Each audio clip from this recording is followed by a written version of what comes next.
A massive military buildup at the border. President Trump now says he will send 15,000 troops to stop the caravan of migrants from crossing into the U.S. Some accuse the president of stoking fears about an invasion. But our 10 News reporter Anthony Pura talked to a retired general who says that kind of deployment makes total sense for this mission. Anthony. And that retired general tells me that 15,000 troops is completely appropriate given the fact that there is miles and miles of border to secure.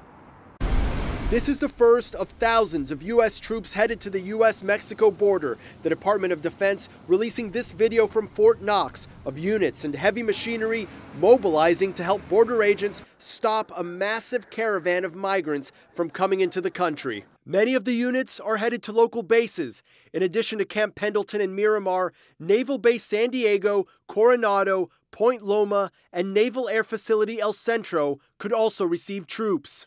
DoD officials estimate deploying 7,000, but President Trump says he has no problem sending 15,000. This is a very unusual situation. Retired Brigadier General Mike Neal, who served as a commanding general at Camp Pendleton, says 15,000 service members may seem like a lot to some, but not to him. It's a huge border.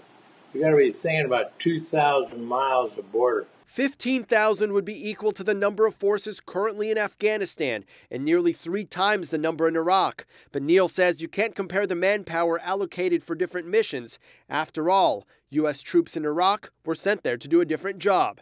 They're there for specialized reasons, either to train Iraqi soldiers or to serve as a commando type of force like the Navy SEALs. Republicans want strong borders, no crime, no chaos, and no caravans.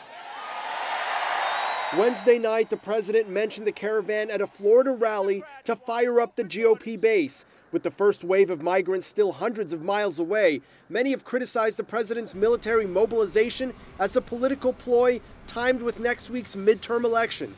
But Neal says logistically, it takes time to put troops in place. Have to get the proper supplies and equipment for what and they have to transfer it down.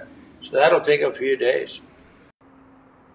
Now, military officials have not given us a timeline for deployment, but we do understand that Congressman Duncan Hunter will be holding a news conference here at the border tomorrow to discuss the caravan as well as other border security related issues. We could get some answers then. We're reporting live tonight. Anthony Pura, 10 News.